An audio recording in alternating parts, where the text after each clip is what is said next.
what do you struggle with when it comes to listening in the workplace? The thing that comes up most consistently, 64.9% of people, doesn't vary by profession, it doesn't vary by gender, it doesn't vary by age group, is about distraction.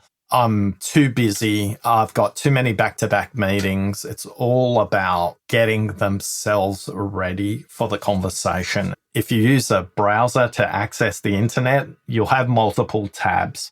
And each time you open a tab, it's using a bit more memory and it's becoming a lot less efficient in what it does. And the same is true for us. If we go into a conversation and we've got the tab open for what we've got to do when we get home tonight, and we've got the tab open with a customer complaint, and we've got the tab open for a historical grievance I haven't raised with the host of the meeting, the likelihood that we have memory available to listen to them is very low. Welcome to the Work for Humans podcast. This is Dart Lindsley. Several years ago, a colleague of mine came out of her first meeting with a new leader and said something that really stuck with me. She said, "He made me feel so seen." Since feeling seen is such an important part of belonging, and since really listening is such an important part of the design process, it made me wonder, what really happened in that meeting? What made her feel seen? How does it relate to feeling like we belong? And could that moment be replicated? Can we learn to see? Can it be designed? That question is what led me to Oscar Trimboli.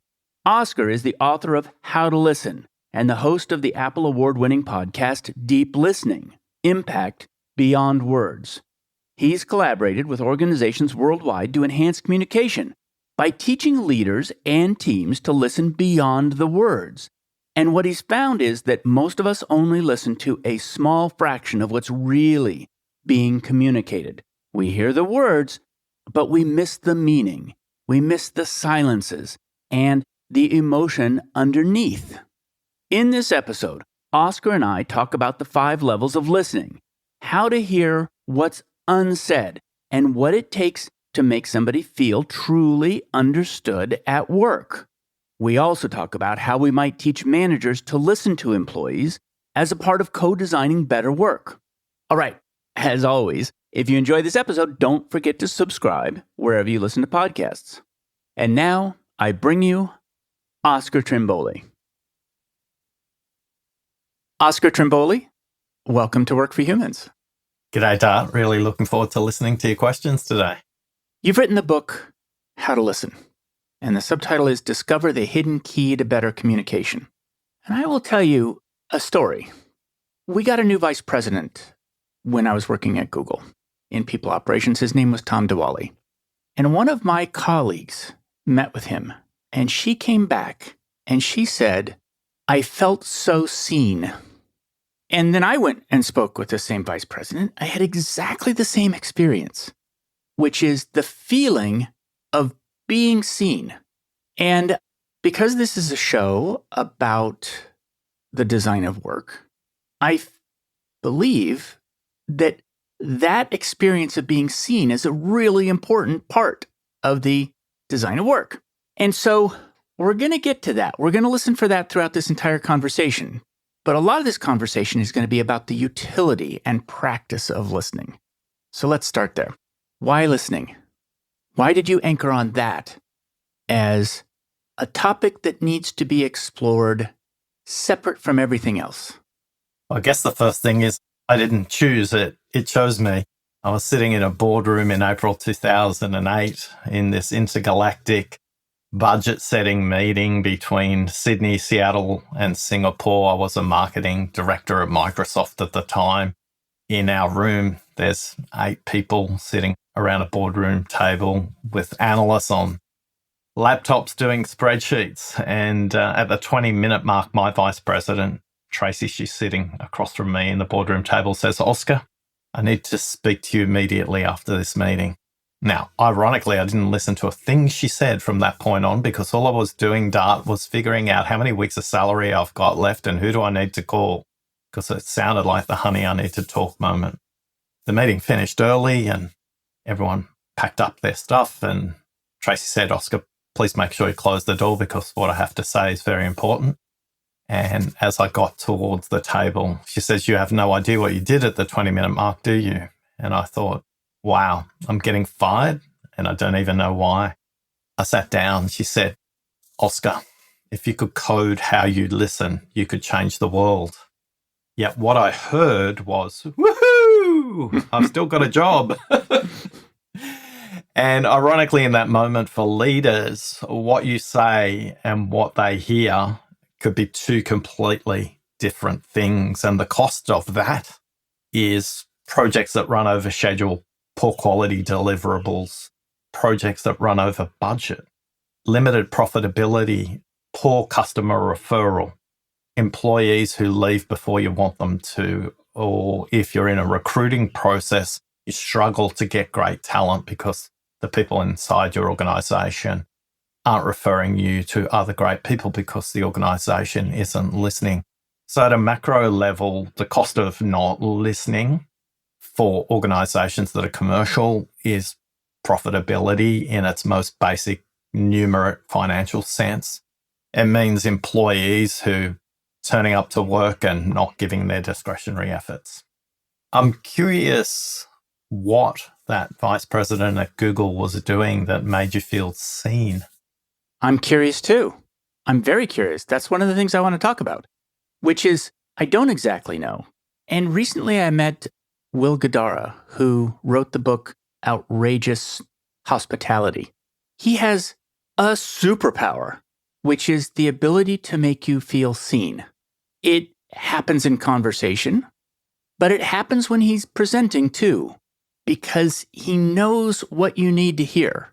And he makes hand gestures in a way that are going to emphasize his points. He's very conscious about it. I really felt the professionalism. I don't know what they are doing. I think it's a topic I play with as well, because I say when you listen to what somebody thinks and means, they feel seen, heard, and valued. But often the dialogue we engage in is just the top of line thinking. When you know the maths of the speed at which you speak and the speed at which you could comprehend and think at, there's a vast difference, 10 to 1 differential. And I think when people can get down to the meaning layers rather than the first expression, there are layers of your identity that you choose to display to them that you're not displaying to others. You only feel seen because you trust them enough to unveil another layer of your identity in front of them, whereas most people are just dealing with transactional content, work output kind of conversations. And I speculate that I know with Will, because it's a book I gift regularly to clients I work with. I don't know your previous Google vice president at all, but I sense that they're going just a little bit deeper than we normally expect.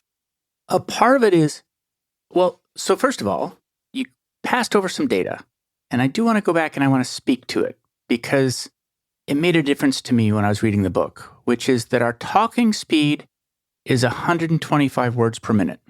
Our listening speed is 400 words per minute, and our thinking speed is 900 words per minute. And even higher if you're in complex, collaborative, competitive systems like the ones you mentioned, like Google. If you work with actuaries, if you work with academics, they're processing up to 1,600 words per minute. So it's even worse in those situations. And so I want to dig into the implications of that, which is when somebody else is speaking, you have lots of time to think in between what they're saying. You have lots of time to expand on what they're saying, take off in another direction, get bored. Pattern match, solve, drift away. Yeah, drift away. All kinds. What are the other implications, the challenges of the mismatch between those speeds? The pure mathematics is that if you're only hearing what somebody says, let's just use a minute of time as a proxy for a conversation. If you just listen to the first 125 to 150 words they say, you're getting 14% of what they think.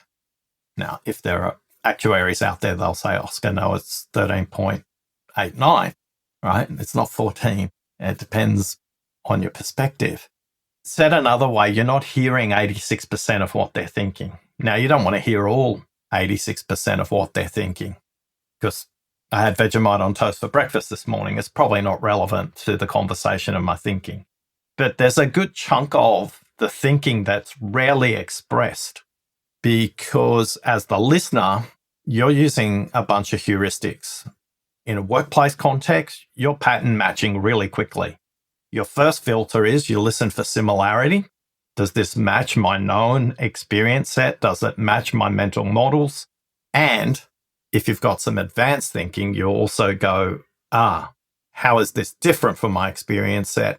How is this different from my mental models? How's this different from the operating context in which we operate? So that's the first kind of filter that people are subconsciously applying immediately, because everybody has a listening fingerprint that has been developed like sedimentary rock, layer on layer on layer. The first layer is your lived family experience and what your parents and siblings and grandparents and extended family taught you about how to listen. And then another layer of sedimentary rock is your educational sedimentary rock. What did your teachers teach you? What did your sports coaches teach you? What does your music teach you, etc.? And then your workplace, and then your experience sets. And all of a sudden, you have a very deep, packed fingerprint of listening, and you are listening through those filters. Most of us are not conscious of that. We just have never been taught how we should approach our listening. So that's what's going on for me when I'm listening. Yet, if I want to miss 86% of what somebody thinks and means, because if you unpack the other piece, you may go down a path that's completely unproductive for you, for them, for the team meeting, for the system in which you operate on. So I think the biggest feedback I get is once I'm conscious of these numbers, I can be choiceful in what I choose to do next. Do I ask a question? Do I be silent? Do I suggest we need to expand the meeting time? Do I suggest we need to reset the meeting time? There are a whole bunch of choices rather than defaults that emerge for you as that person who's conscious of this differential. Okay, so that's the first reframe for me of listening in the book, which is it's very easy to take people at their word. In other words, just the words. And to say that no matter how clear-spoken they are, and no matter how eloquent, that there's 80% of other stuff, maybe irrelevant, but it may be very relevant, that is not being expressed. And so just that reframe from the very beginning is a different way of listening. You make a distinction in the book between listening for similarity and listening for difference. Dive deeper into that distinction. Yes, and beware prophets who give you false binaries like similarities and differences. It's just an easy way to simplify the world. I think it creates an entry point for the conversation. And when we listen for similarity, what we're doing is we're trying to affiliate. We're trying to affiliate as two humans.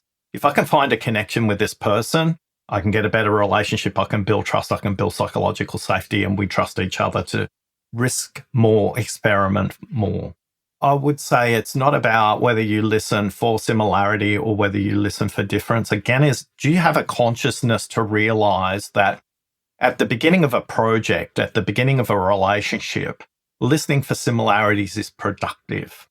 Yet in the messy middle of a project, something that's going off track, continuing to listen to similarities turns up in a workplace as groupthink, as opposed to, hey, if we wind the clock forward 10 years, would we still be doing this given where AI is going, as an example? Or what would our competitors be laughing at us right now if they were in this conversation? If the regulator was in the room right now and they were listening to what we say, these are questions we can pose to ourselves, either to the group or to ourselves as a perspective setting exercise to go, when I think differently, is this productive for the outcome? So the choice we have is, which way do you choose to listen? Because if you just listen for difference early in a relationship or a project, it feels disjointed to other people. It creates unnecessary friction. So these are people that we might call the black hats. These are the people who are always telling us why it could go wrong. These people are useful, but if they do that at the very, very beginning, rather than build rapport and relationship to say, hey, my worldview is formed this way. When I ask these questions, it's to get a better group outcome. I'm not being negative, would be an example of a way to frame it. So if you have this consciousness, a really simple example is I asked a group of executives to describe their organization as an animal, and they literally all went around the room and described the organization as something that was fast and kills things, a cheetah, an eagle, an osprey. The last person, the finance person in the room, said, a snake. And the room stopped. Now, most people would associate snake with a series of adjectives and descriptors. Give me a couple. How would you describe a snake? Slippery, venomous, dangerous, creepy, beautiful. Yeah. And most people don't know a snake. Now, Lynn, who's the finance person in this example, said, the reason I'm describing our organization as a snake is we're forgetting to shed our skin every season, and it's slowing us down. Now, for most people listening right now, you had a whole bunch of negative assumptions sitting around a snake, all the things that Dart said, and it's a very Western orientation.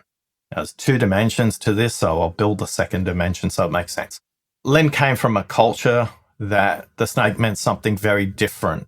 In Western Judaic-Christian traditions, the origin story, literally the first story from religious studies, is about a snake that tempts humans, and the rest is history.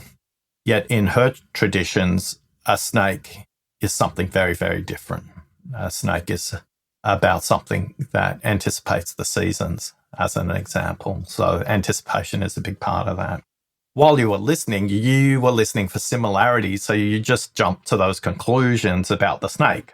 The snake is bad, the snake is negative, and all these kinds of things. Now, if you've actually touched a snake, people have a very different explanation of a snake.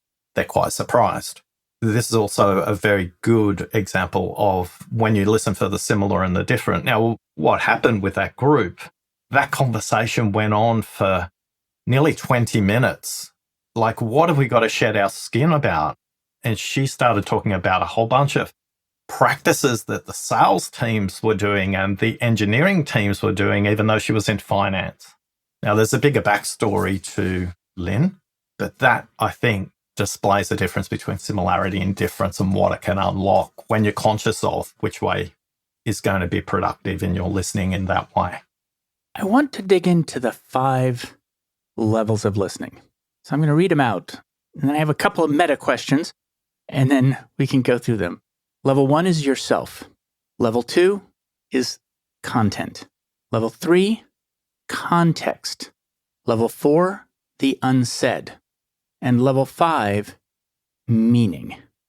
And the first question I have about the whole list is that I would naturally think of content and meaning being the same. How are they different?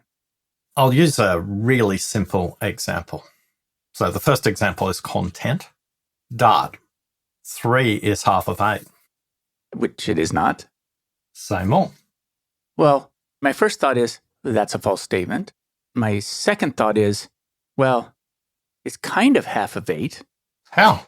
It's not exactly half, but it's sort of in the ballpark of half of 8. Like, it's part of half of 8, right? In fact, it's 3/4 of half of 8.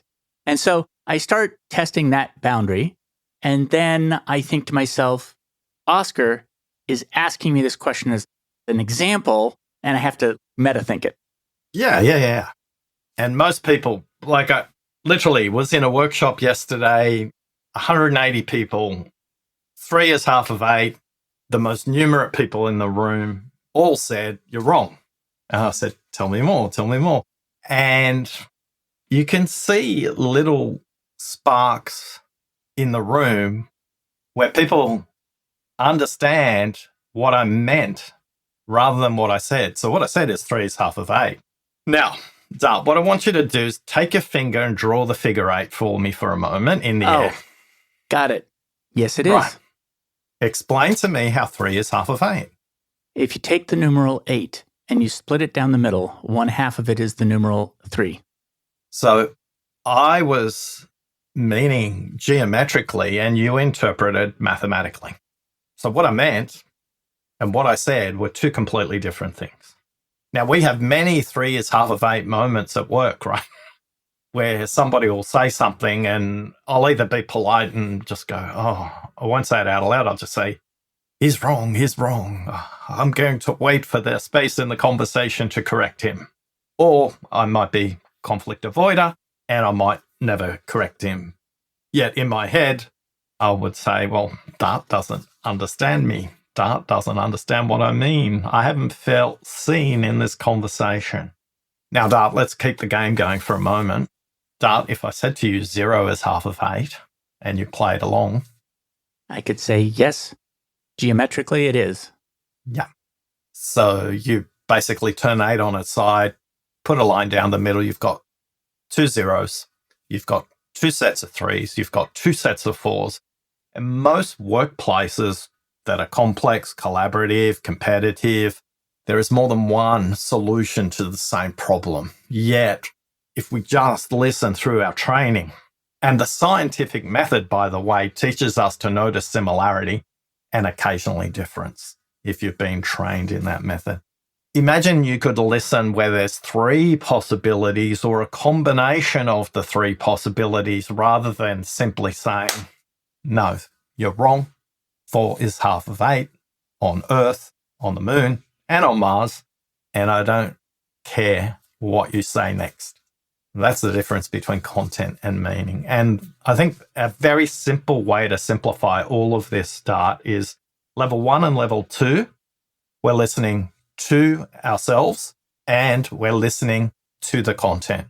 So the first level of that is just listening to things.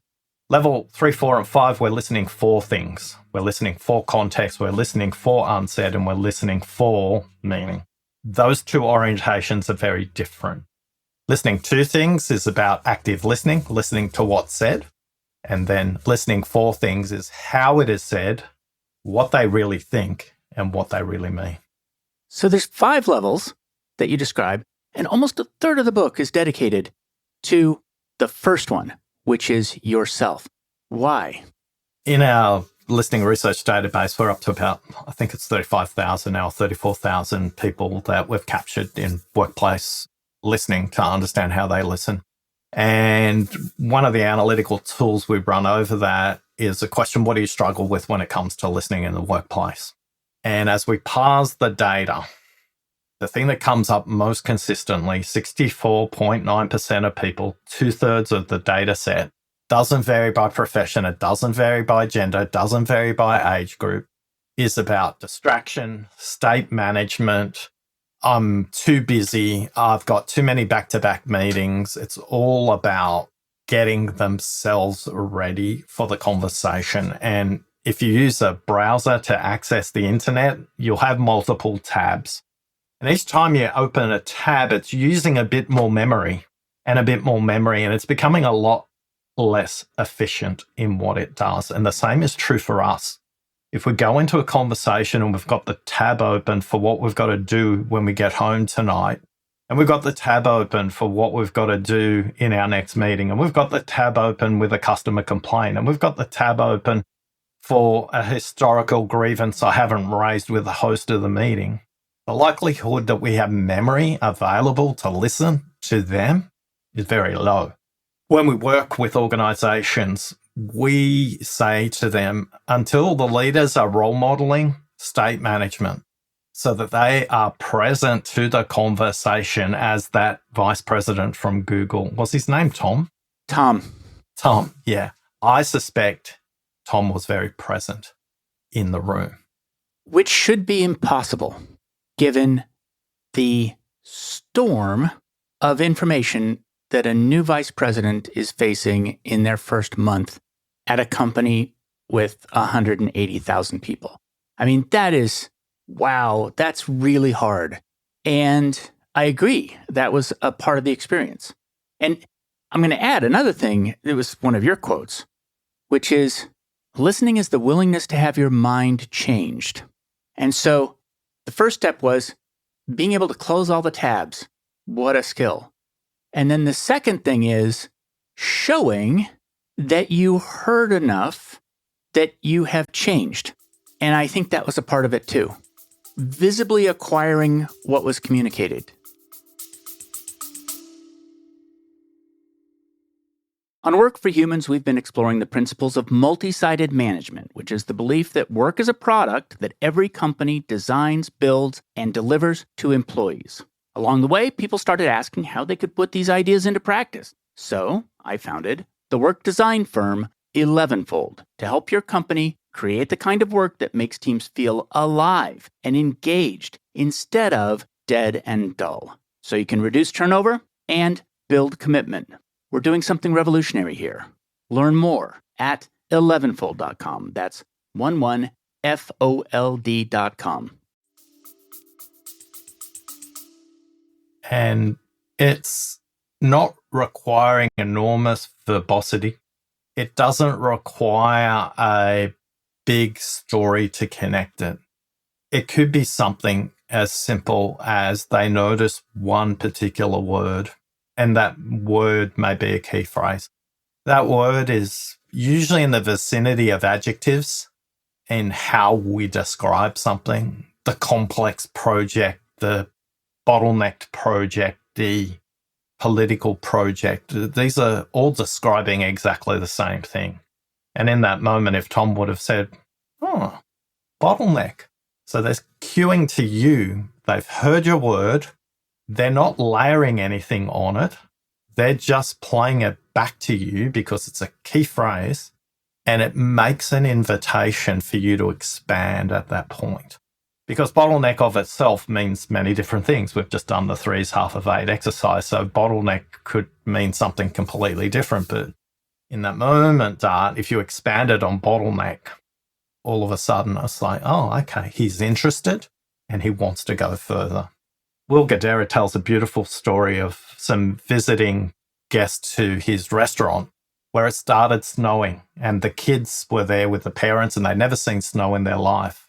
You could go, well, it snowed. But what Will did to understand what it meant to the family was he organised for someone to get sleds for these kids to experience what it's like to be on snow for the first time. So to hear, oh, isn't that cute? This family from another part of the world never seen snow, right? You heard that. That was content. Yet what would it mean to create an experience where that family will never forget sleighing down one of the streets in New York City or a park or something like that? I don't know. But can you see how Will's listening to meaning and is going beyond just the content in that example? It's a classic example of not only how he listens, but what he does with it, the actions he takes once he has listened. Let me say something about adjectives, actually. I used to teach writing, and one of my classes was all about how useless adjectives are. The way I would do it is I would hand out little 3x5 cards to everybody, and I would hand out fruit. I'd say, taste some fruit, give me 3 adjectives for the flavor. They would give me 3 adjectives on the side of the card. They'd say what fruit it was, and I'd bring it up and I'd say, okay, everybody, what's this? Sweet, tart, and sugary. I'd say, which one is it? They would all guess different things. I'd say, look, there's only 3 fruit here. And we had adjectives to describe this fruit. And yet, adjectives can't do it. And so I modified that later. And I said, where adjectives matter is in characterization. So when a character says, her terrible smile, okay, we're learning something about the character and how they said that in that word, because they're interpreting the smile as terrible. And that's very much what you're talking about when you say listen for the adjectives. You're going to learn something about how that speaker is placing this event in their world. And if you double click on the example you just provided, describing her terrible smile, said the dentist, has a very different meaning and creates a different context to her terrible smile, said the ex-lover.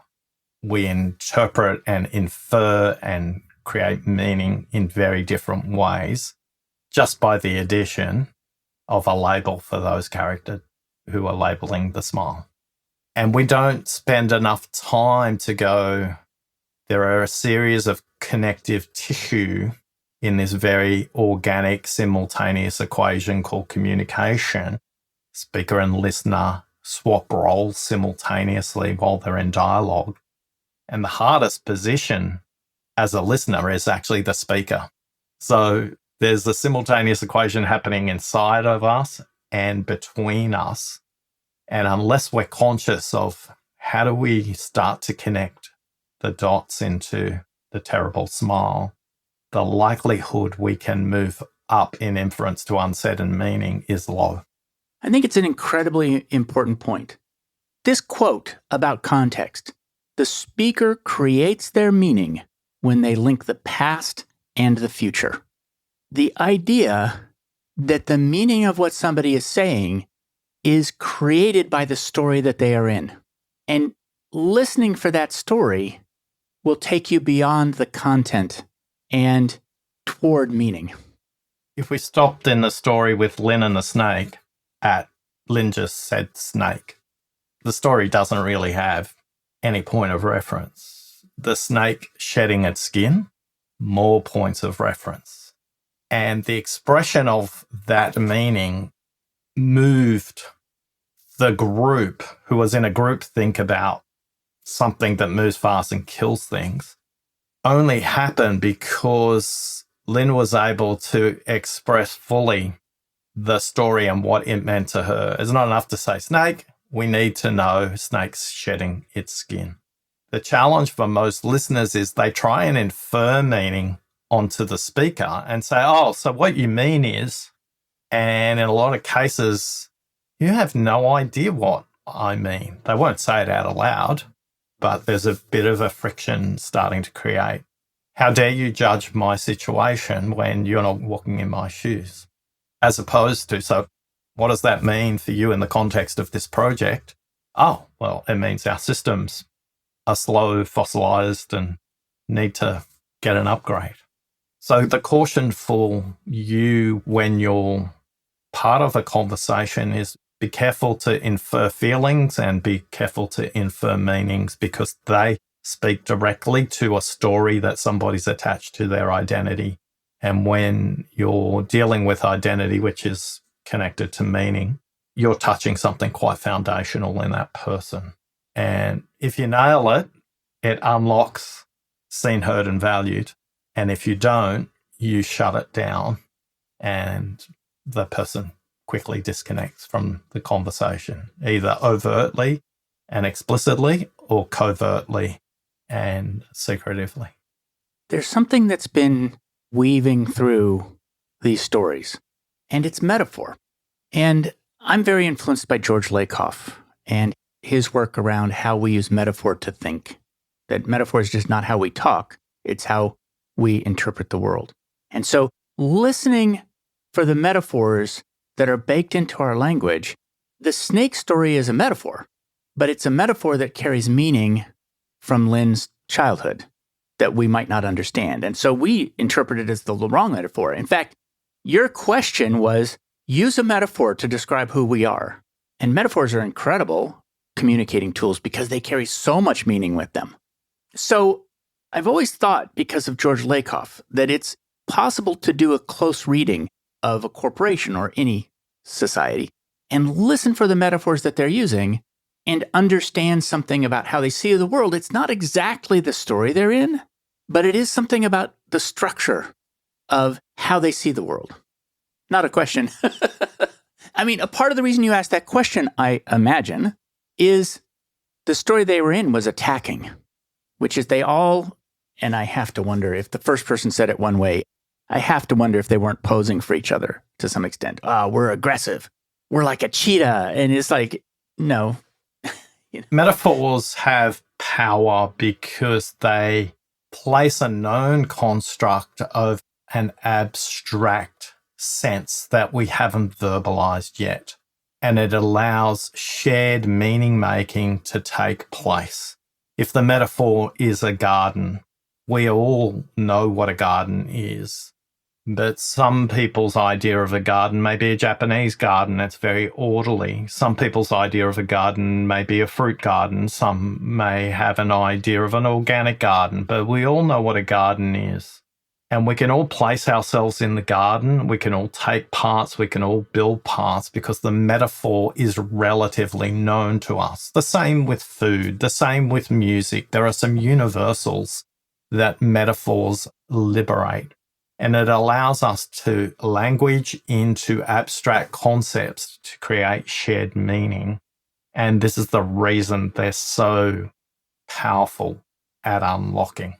So they're good for communicating sometimes, but they're also good for listening because some of them are unintended or they are just something tacit. I'm curious, Dart, what have you noticed about my listening so far?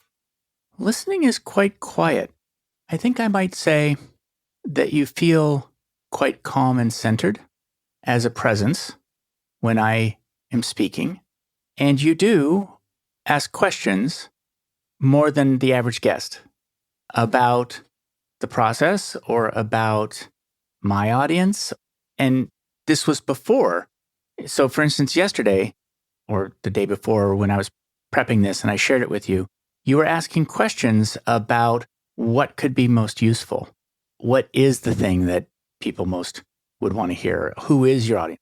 So that sort of prompting, actually, I'm going to tell you, your prompting was not specific.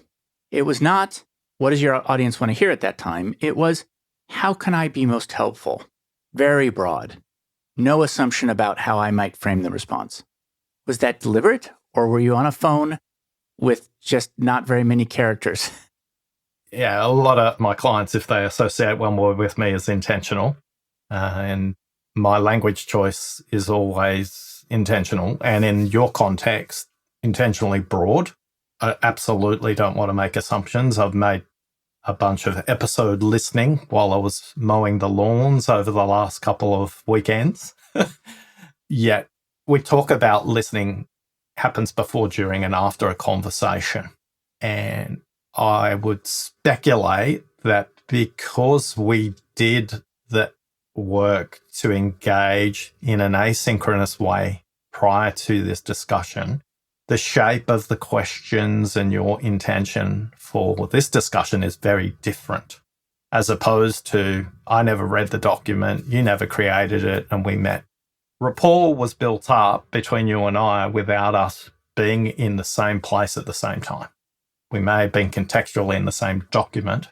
And I think when it comes to practical things in the workplace, one of the things that meeting hosts, particularly in meetings, but also one-on-one, is setting the context before to create a container for great communication to take place, particularly when it comes to listening. So if you're a manager leading a one-on-one process, always ask the person a day before or 2 days before, whatever you think their processing time is, what will make this a good conversation?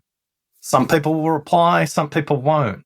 Your job is to land it in the subconscious so their subconscious can process it and they will turn up different to the conversation. Same is true in a group meeting. What will make it a good meeting? Don't do a reply all, just send a message on a Slack channel or a WhatsApp channel, whatever your asynchronous communication is. You're starting to create the space before people arrive in it. And ironically, it shortens the meeting because the context is set pre-meeting. Same is true after the meeting. Listening happens after the meeting. If you don't believe listening happens after the meeting, take a bunch of actions from the meeting and don't do any of them. And the first attribute people will associate with you is Dart doesn't listen in the one-on-one. Dart doesn't listen in the team meeting. So they're very simple, practical things you can do when it comes to setting and building context. One of your quotes in the book, the difference between hearing and listening is action, which is what you were just talking about, which is you may have heard it, but people will interpret it as not listening if you don't act on it. It's interesting that listening actually has two meanings, isn't it? Which is, I told him not to do that dangerous thing, and he didn't listen. And it was, he may have heard it, but didn't act upon the warning. And back to Will's example when it snowed. He heard the family had never seen snow before. He could have done nothing with it. They wouldn't have known that he heard that. But the act of organizing his team to go and buy snow sleds for the kids to play around in the snow showed that he listened and he took action. Now, sometimes the action you may choose to take is an agreed action, which is no action. We agree not to do anything about it, yet that has to be agreed, not implied. Too often when it's implied and not agreed, we're not clear in the communication. And I'm using that in the context of either a team meeting or a one-on-one meeting.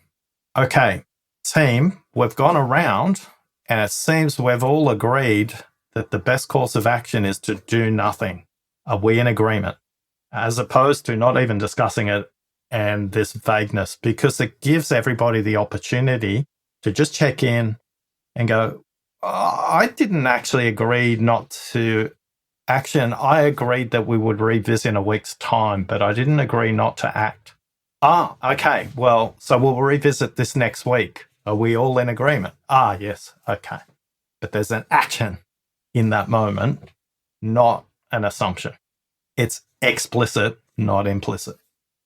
I love working with people like that. People who make things clear.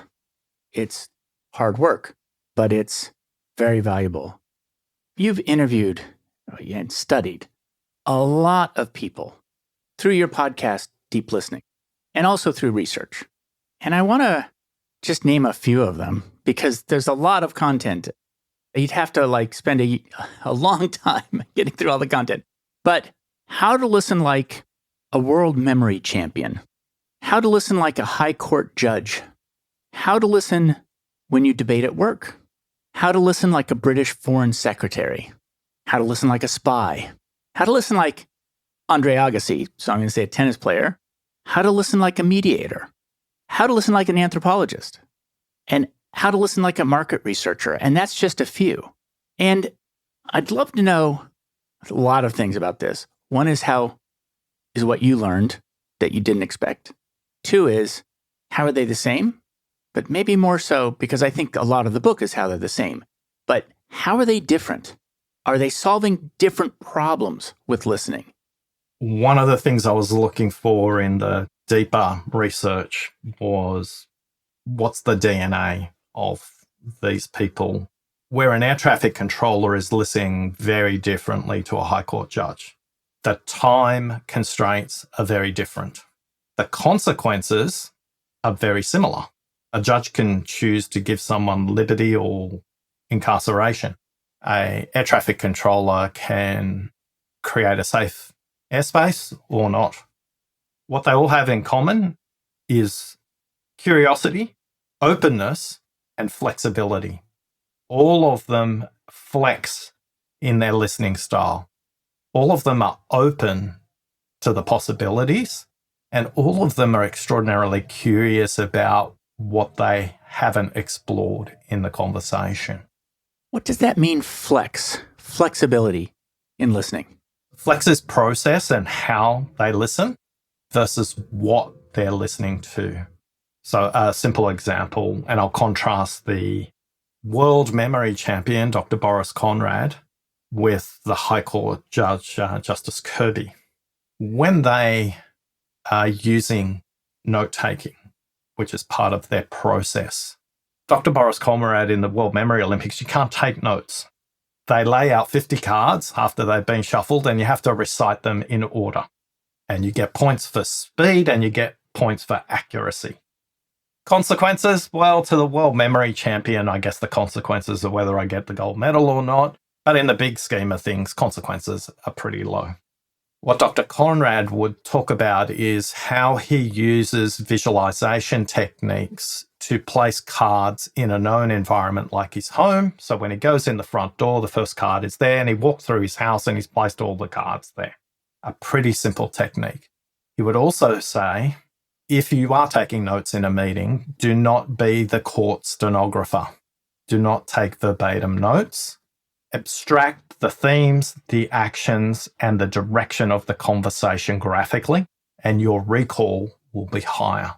One of the things that happens when you write notes is you're speaking to the part of the brain that's connected with auditory, and you can't actually hear the other person. So if you do need to take notes, say something like, "Thanks, Dart. What you said is important to me. Do you mind just pausing? I want to capture that." Now, you can't say that continuously throughout a meeting. So sketch out the themes, connect the dots, and put them together. When you go to the High Court judge started his career listening from the bench by taking notes, virtually the same way a stenographer was taking notes. And after a year of massive cognitive overload as a junior judge, he realized he didn't need to do that. And he used a tree as his listening metaphor. What are the leaves? What are the branches? And what is the trunk? The trunk is the center of the argument, and he started to build a graphical picture around that. His ability to recall was much higher. His ability to connect precedents was much different. And he was able to listen through his tree so he could connect branches with leaves with trunk. Now, there's a whole story about roots, but that's a story for another day. So in both those cases, the way they approach and use memory and note-taking is very different, yet some parallels and some distinctions. When it comes to listening differently, I think the person who changed my mind the most is Daniel Kirsch, completely blind from birth. And when I interview people, I give them a set of instructions, which is find a quiet room, have a glass of water, turn your cell phone off, etc., etc. And in Daniel's case, I had to be thoughtful about the set of instructions I would provide.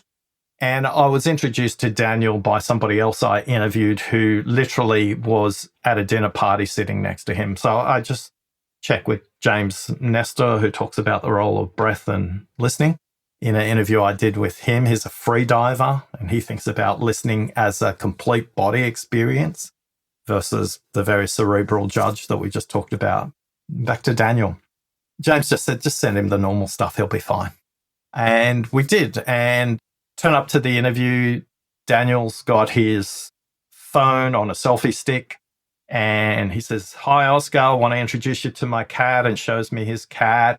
And he lives in Southern California. He wanted to walk me through his backyard and out to the fields and the various things. And I'm thinking, oh, wow, when will we have this interview? Now, remember, Daniel's completely blind, and he's got a selfie stick on a cell phone, and he is showing me around all the environment he's in. Eventually, I realized this is how Daniel rolls.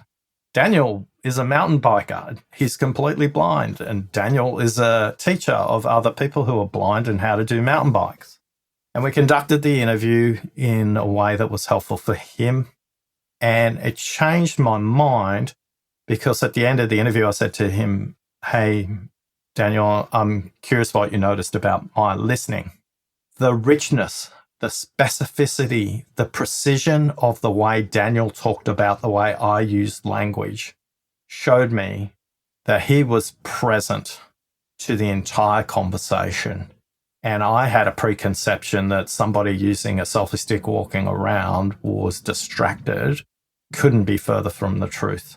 His ability to analyze the way I used language, and it was published at the back end of the interview as a bonus for listeners, really changed my mind, not about deaf or blind people, I've interviewed both, but about my preconception that somebody with a selfie stick isn't present to the conversation. That is true for me, but it definitely wasn't true for Daniel. It was you listening to how he was listening, which is you thought he wasn't listening in detail because if you were doing the same thing, you wouldn't be listening. Yeah, my listening filters was like, this is the way an interview is conducted. And because of the interview, I got to meet his cat. I had a whole bunch of different contextual cues for the questions that I was providing. So again, if I go back to was I open? Was I flexible? Was I curious? Yeah, I was curious. Was I open? No. Was I flexible? Kind of give myself half marks on that because I adjusted a couple of the questions. But just to use that simple heuristic for what we distill from others was definitely Daniel. And he does extraordinary work providing agency to people who are blind as children, because a lot of the challenges they face is what constraints society put on them rather than what they're capable of, like mountain biking. There's a larger story there, too. For people who are not blind, is the constraints that are put on us by society. And so I want to talk about Andre Agassi. And the reason I do is that we kind of skipped over the fourth level of listening, which is the unsaid. And the story of Andre Agassi is one example of that. You could pick another one, but now I've said Andre Agassi, so you're going to have to say that one. Well, in the 90s, there was this legendary competition between Andre Agassi and Boris Becker, and they met very regularly in tournaments. And Andre Agassi was in the first half of that decade getting repeatedly and consistently beaten by Becker and his amazing tennis serve. It was faster than anybody had imagined at that time, and its accuracy was also unheard of. And yet Agassi, through his curiosity, started to notice that Boris Becker's tongue would point in the direction of where his serve was going. And he had to prove his hypothesis, like, a couple of games, and then it's like, okay. And he sat down at the end of a set and went, you know what? I have to be very choiceful when I use this information, because if I use it immediately and overtly, he's going to figure out what I've figured out, and he may change the way he served. So Agassi became very choiceful in using the coded message from Becker in the points that mattered, the points that would determine a game or a set. And for the second half of that decade, Agassi's winning percentage over Becker went from high teens to just over 60%, which is huge in terms of performance improvement. And I'm curious, in a workplace, if you're noticing where people's breath is coming from. Are they up here in the higher ranges, or are they down here in the lower ranges? And what is that signaling without saying anything? For many of us, the unsaid is exposed by using 3 simple short phrases. The first one is, tell me more. Really simple phrase. Words that are very simple to remember. By the way, if you're asking a question, keep your questions under 8 words. Once they get past 8 words, they're likely to be biased. That doesn't make a biased question wrong or incorrect. It just means that it may not be appropriate for where you are in the dialogue. So tip number 1, to explore the unsaid, tell me more. Tip number 2, and what else? 3 words again.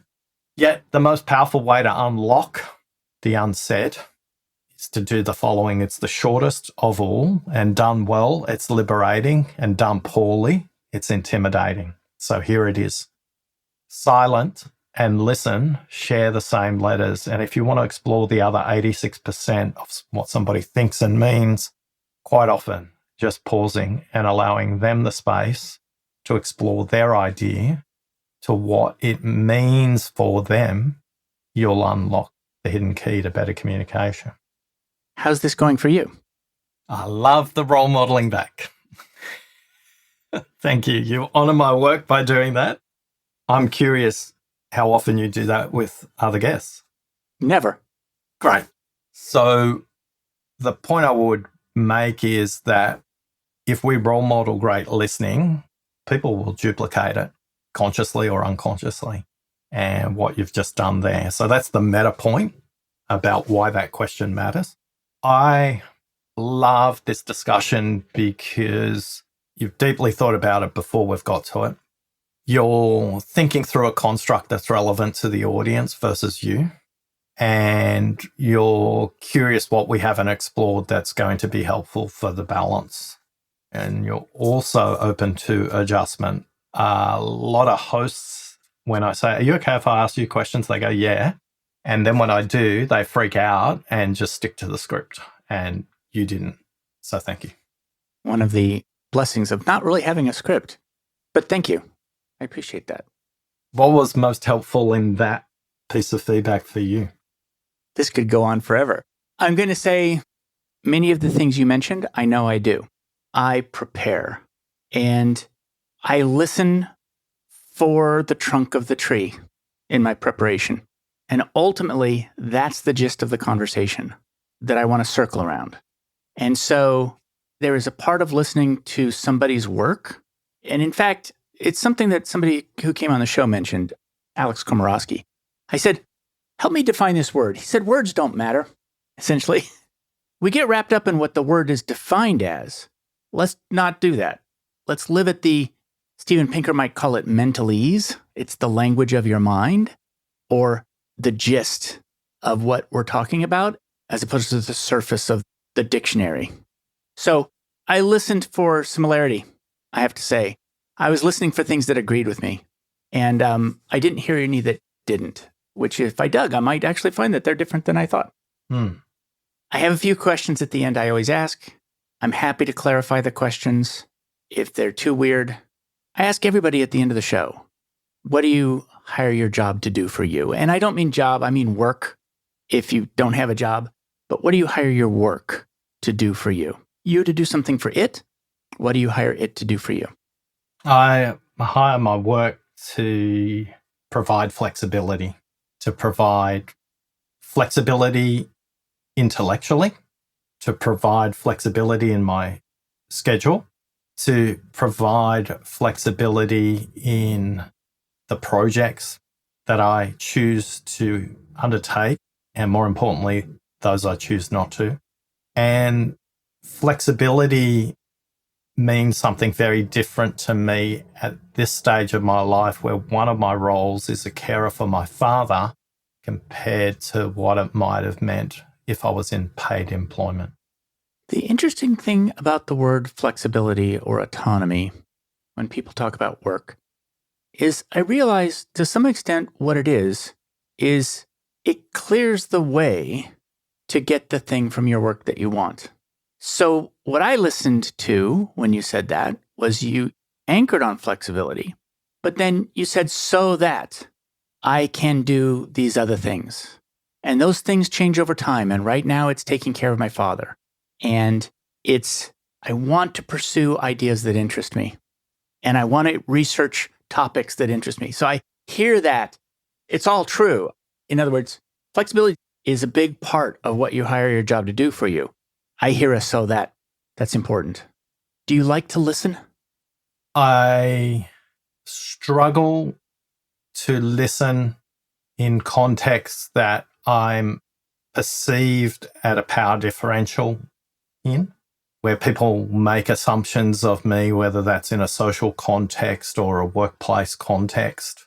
I'll give you a simple example. I was putting a proposal together to a client, and we got into a discussion about commercial outcomes and how I would structure the work and all of that. And they made an assumption about my knowledge of technology. I don't position it in any of my work. I've got a deep body of software code that I've created to develop the listening assessment tools.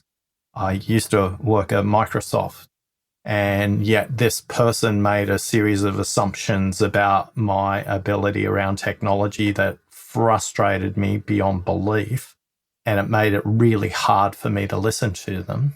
And I was like, stay focused on the outcome. This too will pass. But in moments like that, where there's a perceived power differential, or whether that's something that exists in a political hierarchy context, or whether that's a knowledge differential, that's where I struggle listening the most. Where I love listening the most is where a diverse range of ideas are present that I can help the group, usually it's the group, to see a future that they have expressed in a completely different way that's congruent to them as a group versus a bunch of individual ideas. So that's when I enjoy listening the most.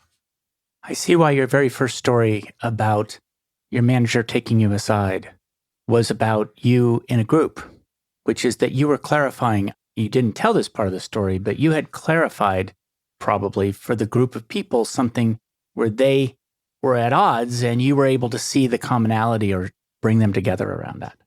Yeah, the point Tracy made to me was really simple. When you said, could everyone please declare their assumptions rather than talking to the numbers, it led to a much richer discussion, which all of a sudden, oh, you're making that assumption. We've made this assumption. Okay, great. Let's reconcile that and move on. As opposed to, no, 4 is the answer. Or no, 3 is the answer. No, 1 is the answer. It's like, that's an ineffective dialogue. Mind you, I often ask that question. I just think it was an extraordinary part of listening on Tracy's part, because again, the difference between hearing and listening is action. She took action and said, hey, did you notice that? Kinda, but nobody ever said to me, hey, you could code that. Now, I haven't coded how I listen. I've coded an experience set of all the research we've done and the academic research. Yet, yeah, I want to acknowledge Tracy's listening in that moment too. She heard something that many other people may have heard but never noticed. What does your work cost you? It cost me context switching. Context switching for clients, context switching for personal versus professional. So the double-edged sword of flexibility is there's a cost to flexibility as well. So a simple example is to be deep working with a developer around a framework for some listening assessment on a linguistic model about question effectiveness or the likelihood someone will be able to answer a question. That requires deep double-clicking down into a context you have to stay in for an extended period of time. And yet I got a phone call from my dad's carer while that was happening that I had to attend to, and I had to context switch to deal with that issue with my dad for 15 minutes and then come back to the software developer. And we literally had to do a reset in that moment and start all over again. So for me, that it's context switching, and the cost, whether that's a monetary cost, a time cost, or a cognitive overload or cognitive dissonance cost, that's what shows up for me the most on the flip side of the coin of flexibility. Let me say one of the things I learned, I think, most in listening to some of the interviews that you do on your podcast and in reading the book, which is listening is a deep and broad skill, and it can be learned. And if I was going to say, what's the big aha for me reading this book is, it's a much richer discipline than I imagined, in the sense that I've been playing tic-tac-toe and other people are playing chess, but also that it's not beyond you to learn these techniques. Yeah, we've got over 1,000 people in our deep listening ambassador community. These are people who've learned the techniques and are bringing them into their workplace, their facilitation, their training, their coaching, so they can transmit this idea. The promise is simple. If you listen beyond the words, the meetings you have are shorter and you'll have fewer meetings as well. And I haven't been into one environment where people don't say, that's a big hell yeah. I want fewer meetings and shorter ones, because the cost of not listening is a lot of wasted potential. Well, thank you very much for taking the time to join us on Work for Humans today. Thanks for listening. I really appreciate the thoughtfulness with which you approached it ahead of time. Where can people learn more about you and your work? I would rather you learnt about your own listening. Visit listeningquiz.com, take the 7-minute quiz. You'll learn about your primary and secondary listening barriers. You'll get a little report that tells you what to do about it. And if you want to get in touch with me, the details will be on your report. I think connecting with me makes me a bottleneck in my project. Connecting with your listening is what we're all about. So visit listeningquiz.com. Great. Thank you very much. Thanks for joining me for another episode of Work for Humans. If you enjoyed this episode, please give us a 5-star rating wherever you listen to podcasts. And share the show with one person you think would get value from it. Believe it or not, this really helps us grow the show and reach more people who want to build the kind of work that people really want. As always, thank you to my producer Jason Ames at Ninth Path Audio for his insights into content and his high standard for quality. Final note, the opinions shared here are my own and not the views of Google or Cisco Systems. Thanks again for listening. See you next time.